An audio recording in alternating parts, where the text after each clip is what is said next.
Voici une figure géométrique plane. Nous connaissons la longueur de certains de ses côtés et la valeur de certains de ses angles.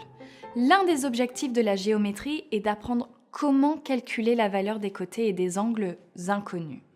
Avant de vous attaquer à des formes complexes comme celle-ci, il faut mieux commencer avec des formes simples.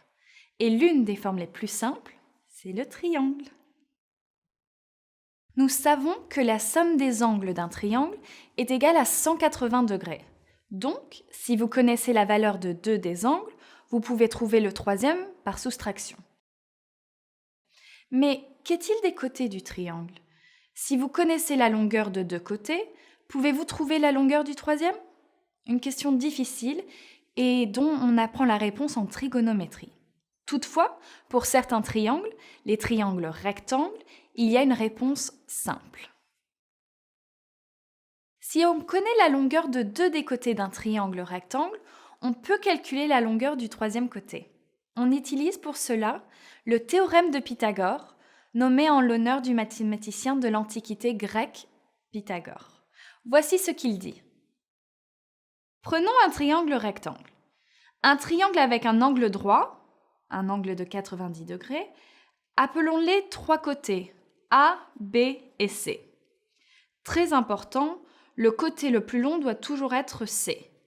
Le côté le plus long d'un triangle rectangle est appelé l'hypoténuse et les deux autres côtés sont appelés cathètes. Maintenant que nous avons correctement étiqueté les trois côtés, nous sommes prêts pour le théorème de Pythagore. Il dit que A au carré plus B au carré égale C au carré. Et l'inverse est aussi vrai.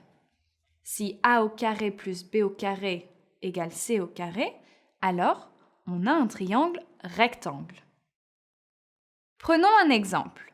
Un des triangles rectangles les plus simples a des côtés de longueur 3, 4 et 5. Vérifions que le théorème de Pythagore marche. Est-ce que 3 au carré plus 4 au carré égale 5 au carré?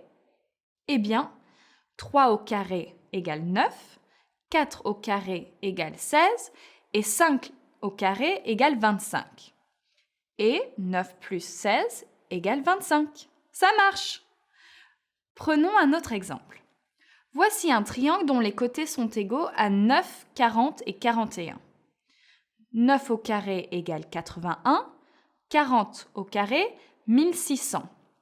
41 au carré, 1681. Et 81 plus 1600 égale 1681. Quand on a un triangle rectangle dont les trois côtés A, B, C sont des nombres entiers, ABC est appelé le triplet de Pythagore, ou triplet pythagoricien.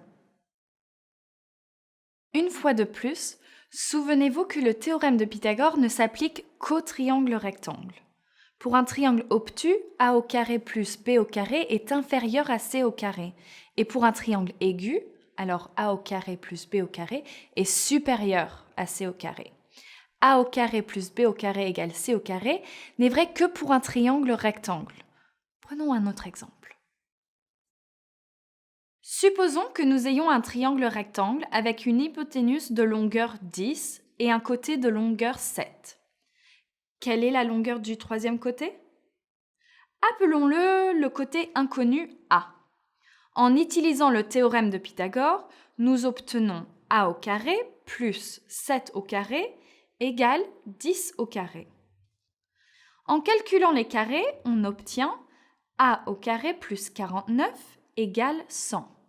Soustraire 49 des deux côtés nous donne A au carré égale 51. Maintenant, calculons la racine carrée de deux côtés. Cela nous donne A égale plus ou moins la racine carrée de 51.